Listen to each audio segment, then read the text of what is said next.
सांगमाने आज आपण मानंकु एही महाशिवरात्रि रे एक सुंदर रेमेडी कहबी।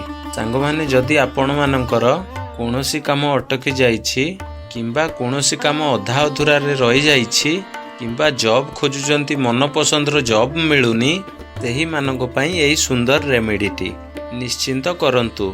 सांगमाने एही रेमेडीटी को निष्ठार सहित करंतु 100 ରୁ 100% रिजल्ट पाई परिबे। सांगमाने एही महाशिवरात्रि रे भक्त माने विभिन्न प्रकार अभिषेक कराउछंती। तेथि मध्यरु एही प्रयोगटी हेउछि अत्यंत फलदायी। एही प्रयोगटी हेउछि डालिंबर रस रे महादेवंकु अभिषेक करांतु।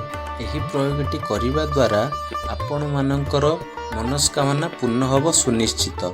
किंतु आपण माने एही प्रयोगटी करिबा बेले महादेवंको उपरे निष्ठा एवं आत्मविश्वास रखिबा आवश्यक। सांगमाने वीडियोटी जदि भल लगी लाइक शेयर कमेंट निश्चित करंतु एवं सब्सक्राइब करिया पई जमार भूलिबेनी। जय श्री राम, जय गुरुदेव।